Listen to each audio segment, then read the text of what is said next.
இங்கே உடல் வந்து வித்தியாசமாக இருக்குது, ஒரு உடலை இன்னொரு உடலை வித்தியாசப்படுத்திடலாம். அப்போ ஆத்மா எப்படி வித்தியாசப்படுத்துறது அப்படிங்கிறதுக்கு பகவத்கீதையில் சில விஷயங்கள் அவங்க சொல்லியிருக்காங்க, கலாச்சாரம் சொல்லுது. ஆனால் நம்ம என்ன நம்புறோம், அந்த காலத்தில் இன்னொரு விஷயம் இருக்குது, சூசைட் பண்ணாங்கன்னா இங்கேயே சுற்றிட்டு இருப்பாங்க, அவங்க தான் பேய்னு ஒரு கான்செப்ட் வச்சுருப்பாங்க. இதில் இயக்குனர் செல்வராகவன் பேசுனதை பார்த்தேன். அவர் வந்து எதுக்கு எல்லோரும் போயிட்டு வந்து சாமியார் செய்து அப்படி என்ன அழைக்கிறீங்க, நீங்கள் சிம்பிளாக புத்தர் ஒரு மெடிடேஷன் சொல்லியிருக்காரு, அதை பண்ணுங்கன்னு. ஆனால் ஒரு கல்லூரியில் போய் ஒரு பள்ளியில் போய் எத்தனை பேர் ஸ்ட்ரெஸ்ஸோட கேட்குறது ஒரு தவறான அணுகுமுறையாக நான் பார்க்குறேன். ஏன்னா சூசைடுக்கு மிக மிக முக்கியமான காரணம் ஸ்ட்ரெஸ்ஸு. ரெண்டாவது காரணம் தான் கோபம். முதல் காரணம் ஸ்ட்ரெஸ்ஸு. சத்குரு வந்து ஒரு மீட்டிங்கில் சொல்லியிருந்தாரு, இதே நிலைமை தொடர்ந்தால் உலகத்தில் 25% மேலே சூசைட் பண்ணுற ஒரு சுச்சுவேஷன் 100 ஆண்டுகளுக்குள்ள வரலான்னு அவர் சொல்லியிருந்தாரு. டாக்டர் சொல்லிட்டாரு, கையை வச்சுட்டாரு. அட்வொகேட் சொல்லிட்டாரு, ஐயோ முடியாது சார், இன்னும் ஜெயிக்காது அப்படின்றாரு. நீங்கள் போய் கடவுள்கிட்ட போய் சரணடைவீங்க. அவங்க ஒரு மிஸ்டேக் டச்சில் அதை சால்வ் பண்ண முடியுமா? நிறைய மதங்களை பார்த்துக்கிங்க, யாராலும் குணப்படுத்த நோயை குணப்படுத்தினார் அப்படின்னு போட்டுட்ருப்பாங்க. வணக்கம், நான் உங்களுடைய சரவணகுமார் ஐஆர்எஸ். போன முறை பேசின அந்த பாவம் புண்ணியத்தோட தொடர்ச்சியாக இந்த பாவத்தையும் புண்ணியத்தையும் கேரி பண்ணுற விஷயம் வந்து ஆத்மா அப்படின்னு நம்ம எல்லா மதங்களையும். இந்த ஆத்மாங்கிறது ஆத்மா, உயிர், உடல். உடல் வந்து விசிபிளாக பார்க்கக்கூடியது, உயிர் விசிபிளாக பார்க்க முடியாதது. உயிர் இருக்குன்னா அந்த உடல் இயக்கத்தில் இருக்கும், உயிர் இல்லைன்னா உடல் இயக்கத்தை நிறுத்திடுது. இதை உடலுடைய வச்சு உயிர் இருக்கா இல்லையா, உயிர் எப்படி போகுது, எங்கிட்டு போகுது, எந்த மாதிரி அது வெளியே போகுதுன்னு கண்டுபிடிக்க முடியல. அது ஒரு பல காலங்களாக இது ஒரு மதங்கள் ஆராய்ச்சி பண்ணுது, அறிவியலும் ஆராய்ச்சி பண்ணுது. ஆனால் அவங்களால அதை பிடிக்க முடியல. ஸோ யமனுடைய பாசக்கயிறில் தான் யமன் உயிர் எடுக்கிறாருங்கிற அந்த ஓல்டு தியரி ஸ்டில் ஸ்டாண்ட்ஸ். அதை வந்து எவ்வளோ பணம் இருந்தாலும், எவ்வளோ பதவி இருந்தாலும், எவ்வளோ விஷயங்கள் இருந்தாலும் அந்த உயிரை காப்பாற்றுறங்கிறது டாக்டர்ஸ்க்கே ஒரு லெவலுக்கு மேலே தான். அதனால தான் அவங்கள சொல்கிறாங்க, we only treat, only God cures or God சால்வ்ஸுங்கிற மாதிரி கொண்டு போயிடுறாங்க அவங்க. இந்த உயிரை தாண்டி, இந்த உயிருங்கிறது இன்விசிபிள் தான், இந்த உடம்புக்கு சம்மந்தமானது தான். ஆனால் அந்த உயிர் போனதுக்கப்புறம் எங்கே போகுது அப்படின்னா, இங்கேருந்து நம்ம உடல் அழிச்சிடறான், மண்ணில் புதைச்சிடறோம், இல்லை எரிச்சிடறோம். அப்போ மிச்சம் என்ன இருக்குது, உயிர் போயிடுச்சு. அந்த உயிர் தான் வந்து ஒரு ஐடென்டிட்டியோடு போகுது. அந்த ஐடென்டிட்டி தான் ஆத்மா அப்படிங்கிறத மதங்கள் நம்புது, இந்து கலாச்சாரம் அதை நம்புது. ஆனால் பகவத்கீதையில் கிருஷ்ண பரமாத்மா பேசும்போது ஆத்மாவை பற்றி ஒரு இடத்துல வர்ணிக்கிறாரு. ஆத்மா வந்து ஆத்மாவுக்கு நிறம் கிடையாது, வடிவம் கிடையாது, ஷேப்பு கிடையாது, கலர் கிடையாது, அதுதான் ஆங்கிலத்தில் சொல்கிறது.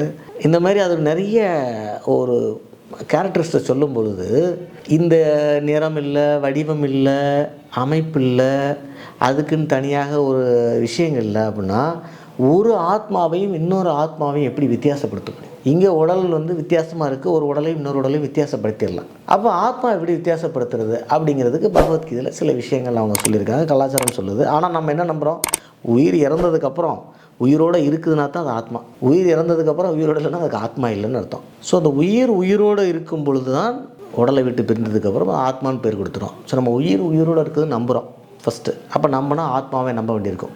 ஆத்மாவை நம்பினா அந்த ஆத்மா திருப்பி அதே இன்னொரு பாடி எடுக்கும் பொழுது தான் அதுக்கு ஒரு மறுபிறப்பு இருக்குங்கிற ஒரு நம்பிக்கை வந்துடுது. இதில் வந்து எல்லா உயிரும், இப்போ யானையோட உயிர் சிறுசு, மனிதனோட உயிரும் கொசுவோட உயிரும் ஒரே சைஸ் இருக்குமான்லாம் டிபேட் இருக்குது அந்த காலத்தில். கொசுக்கு உயிர் சிறுசாக இருக்குமா, யானைக்கு உயிர் சிறுசாக இருக்குமா, மனிதனுக்கு உள்ள ஒரே சைஸில் இருக்குமா, இல்லை யானையோட உயிர் பெருசாக இருக்குமா, ஏன்னா பாடி பெருசு.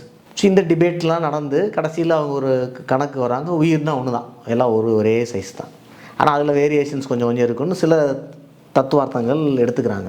ஸோ இந்த ஒரு மனிதனோட உயிர் ஒரு யானைக்கு போகலாம், யானையோட ஒரு கொசுவுக்கும் வரலாம். இந்தமாரி இதில் அந்த ஆத்மா வந்து நேராக போய் இறைவனடி. இப்போ நிறைய பார்த்துருப்பீங்க கண்டலன்ஸில், வைகுண்ட பிராப்தி, கைலாய பிராப்தி, இதெல்லாம் என்ன அர்த்தம், இந்த ஆத்மா வேறு எங்கேயும் போகல, நேராக அங்கே போயிடுச்சுன்னு. அந்த காலத்தில் இன்னொரு விஷயங்கள் இருக்குது, சூசைட் பண்ணாங்கன்னா இங்கேயே சுற்றிட்டு இருப்பாங்க, அவங்க தான் பேயின்னு ஒரு கான்செப்ட் வச்சுருப்பாங்க. அவங்க வாழ்நாள் காலத்துக்கு முன்னாடி இறந்து போயிட்டாங்க, அதனால் அவங்க ஆத்மா சாந்தி அடையலை, அதனால் இங்கே சுற்றிக்கிட்டு இருக்காங்கன்னா அது ஒரு அந்த காலத்து மந்திரவாதிகள்லாம் பார்த்திங்கன்னா ஒரு பானையை கொண்டு வந்து வச்சு அந்த ஆவியை பிடிச்சி பானையில் வச்சு மூடி மயானத்தில் கொண்டு போய் கெட்டி வைக்கிற இந்த மாதிரியான விஷயங்கள்லாம் உண்டு. இது நம்பாத அவங்கவுங்க தனிப்பட்ட விஷயம், நான் நம்புறதில்லை. ஏன்னா ஆத்மாவுக்கு அவ்வளோ பவர் இருந்தால் அது இன்னும் பல விதமான விஷயங்கள் நடத்தலாமே. ஸோ அவங்கள பொறுத்த மட்டும் ஒன்று வைகுண்ட பிராப்தி கைலாயத்துக்கு போனால் செட்டில்டுன்னு ஒரு கணக்கு வச்சுக்கிறோம், பிறவிகளை தாண்டிட்டாங்கன்னு வச்சுக்கிறோம். அப்படி இல்லாமல் அது அடுத்த பிறவி எடுக்குதுன்னா ஒரு மனித பிறவி எடுத்தால் இந்த பாவம் புண்ணியம் கான்செப்டில் அதில் வந்துடுது. ஸோ இதில் நிறைய விஷயங்கள் நம்ம பார்க்குறோம். வந்து பாவம் புண்ணியங்கிற கான்செப்ட் கேரி ஃபார்வர்ட் ஆகிறதுக்கு உயிரோட இருக்க நம்பணும், அது ஆத்மாவாக இருக்க நம்பணும், அந்த ஆத்மா இத்தனை ஆத்மாக்கள் எல்லா உயிருக்கும் ஆத்மா உண்டு நம்பணும், அந்த ஆத்மாக்கள் மனித பிறவியை எடுத்து வரும்போது திருப்பி அந்த புண்ணியத்தை எடுத்துகிட்டு வரணும் நம்பணும். இத்தனை விஷயங்கள் இதில் இருக்குது.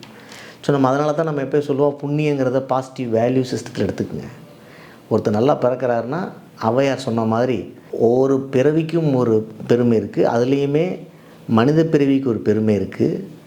அந்த மனித பிறவிலையுமே கூன் குருடு இல்லாமல் பிறப்பில் ஒரு பெருமை இருக்குது. அதுலேயுமே பணக்காரனாக இப்படி போயிட்டே இருக்காங்க அவங்க.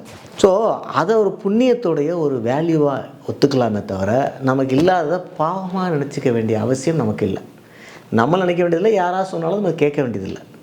ஏன்னா யாருக்கும் கணக்கு தெரியாது, அவங்களுக்குமே கணக்கு தெரியாது. அவங்களே எல்லாம் நல்லா பலன்ட்டாங்க, பணக்காரனாக பலன்ட்டாங்க, எத்தனை நாள் இருப்பாங்கன்னு யாருக்கு தெரியும்? இல்லை எப்படி இருப்பாங்கன்னு யாருக்கு தெரியும்? இல்லை பணக்காரனாகவே இருப்பாங்களா, இல்லை அழகாகவே இருப்பாங்களா? ஏன்னா எங்களுக்கு தெரிந்த ஒரு அந்த காலத்து நடிகை, பாப்புலர் நடிகை தான். அவங்க கேன்சரில் இறக்கும்போது ஒரு நடிகர் அவங்கள போய் பார்க்க விரும்புகிறாரு. இல்லை, நான் என்னோடய கண்ணுக்கு நான் எப்படி சினிமாவில் இருந்தேனோ அப்படியே நான் அவங்க கண்ணெலாம் இருக்கணும், என்னை இந்த கோலத்தில் பார்க்க வேணான்னு சொல்லி அவங்க வேண்டி விரும்பி அழுது கேட்டுக்கிறாங்க. அப்போ அந்த அழகோட வேலை என்னாச்சு? யாக்கையும் நில்லா இளமையும் நில்லா அப்படிங்கிற அந்த பாடல் தான் வரி. எல்லாமே நிலையாமையில் போயிடும், அதில் எதுவுமே நிற்காது அப்படிங்கிற விஷயம். ஸோ இந்த பாவம் புண்ணிய கணக்கை, புண்ணியங்கிறத நம்ம ஒரு வேல்யூவாக, ப்ரிவிலேஜாக, மோட்டிவேஷனாக வச்சுக்கணுமே தவிர ஒரு பாவங்கிற கான்செப்டில் போகக்கூடாது. இது நம்ம இப்போ என்ன பாவம் பண்ணோமோ நம்ம ஒரு சின்ன சின்ன சோகங்களில் சொல்லுவோம். அது ஒரு லெட் அவுட்டுக்கான விஷயமே தவிர இன்னொருத்தரை பார்த்து ஒருத்தர் சஃபர் ஆகிறாருன்னா அவர் வந்து பாவம் பண்ணியிருக்காருன்னு சொல்கிறது ஒரு சரியில்லாத விஷயம் அப்படிங்கிறத நான் பார்க்குறேன். ரொம்ப ஆண்டுகளுக்கு முன்னாடி என்னுடைய குரு, நான் சொல்லியிருக்கேன் நீலகண்ட சுவாமிகள்னு, அவங்களோட இந்த டிபேட் வரும்போது என்னுடைய கல்லூரி தோழர் வந்தார்.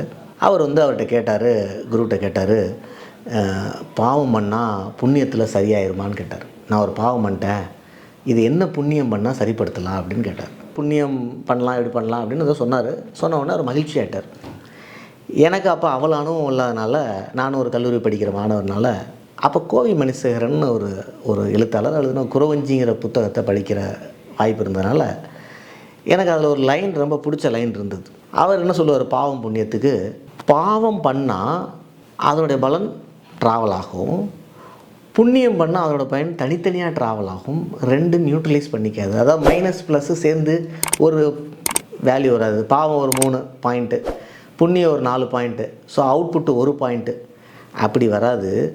பாவம் பண்ண 3 பாயிண்ட் தனியாக ட்ராவல் ஆகும், புண்ணியம் பண்ண 4 பாயிண்ட்டு தனியாக ட்ராவல் ஆகும். அதில் அவர் வித்தியாசமான ஒரு சிந்தனையை சொல்லியிருந்தார். அதில் பாவம் ஒருத்தர் கொலை பண்ணுறான்னு வச்சுங்க, அவருக்கு அடுத்த பிறவியில் எப்படி இருக்கும் அப்படின்னா அப்படி ஒரு கணக்கு வைக்கிறார். அதே அந்த கொலை பண்ணவர் அந்த பிறவியில் ஒரு கோயில் கட்டி கும்பாபிஷேகம் பண்ணிட்டார். அது நம்ம புண்ணியத்தில் சேர்க்குறோம் இந்து கலாச்சாரத்தில். அப்படி நடந்துச்சுன்னா, ஸோ ஒரு பிறவியில் கொலை பண்ணுறாரு, கோயில் கட்டி கும்பாபிஷேகம் பண்ணுறாரு. அப்போ அடுத்த பிறவியில் எப்படி இருக்கும் அப்படின்னா, அவர் சொல்கிற கணக்கு, கோயில் கட்டி கும்பாபிஷேகம் பண்ணதுக்கு 40 ஏக்கர், ஒரு 100 ஏக்கரில் நெல் விளைவிப்பார். ஆனால் கொலை பண்ண பாவத்துக்கு ஒரு டயபெட்டிஸ் அதில் இருக்க ஒரு அரிசி கூட சாப்பிடாமல் இருப்பார். அப்படி முடிக்கிறார். அதாவது புண்ணியம் தனி ஸ்கோரு, பாவம் தனி ஸ்கோரு. இதை சொன்னவொன்னே அவன் என்கிட்ட சண்டைக்கு வந்துட்டான். அப்போ என் பாவத்தை கழிக்க மாட்டேன்னு சொல்கிறியா? ஏன்னா ஒரு கில்ட் இருக்குது அவனுக்கு. அப்போ என்னோடய குரு சொன்னது தான், நான் இந்த டிபேட்டில் அவர் சொன்னது தான், இந்த கணக்கு எப்படி போகும்னு கோவி மனுஷனுக்கு தெரியாது, எனக்கும் தெரியாது, உனக்கும் தெரியாது. ஆனால் அவன் ஒரு திருப்தியில் நம்பிக்கையில் கேட்குறான். அப்போ நான் ஒரு புண்ணியத்துக்கான ஒரு வழியை சொல்லும் பொழுது அந்த வழி அவனை அதுலேருந்து விடுவிக்குதுன்னா, அந்த கில்ட்லேருந்து விடுவிக்குதுன்னா அது போதும், சஃபிஷியன்ட்டு. அதுக்கப்புறம் அந்த கடவுளை ஏற்றுக்கலாம், உனக்கும் தெரியாது, எனக்கும் தெரியாது அப்படின்னு அந்த குரு சொன்ன வார்த்தைகள். ஸோ ஒருத்தர் புண்ணியத்தை பாவத்தை கழிக்க நினைக்கிறாருன்னா, யாரோ சொல்கிறாங்கன்னா அதை செஞ்சுட்டு போகலாம். அதில் ஒரு புண்ணியம் நடக்குதுன்னா நாட்டுக்கு நல்லது, மக்களுக்கு நல்லது. ஏன்னா யாரும் அவங்களுக்கே புண்ணியம் செஞ்சுக்க முடியாது. புண்ணியங்கிறதே அடுத்தவங்களுக்கு செய்கிறது தான், பாவங்கிறதே அடுத்தவங்களுக்கு செய்கிறது தான். ஸோ பாவம் செய்யாமல் புண்ணியத்தை செய்கிறாங்கன்னா நம்ம ப்ரொமோட் பண்ணி விட்டுடலாமே அப்படிங்கிற ஒரு கான்செப்டை நான் இந்த இடத்துல பதிவு பண்ணுறேன்.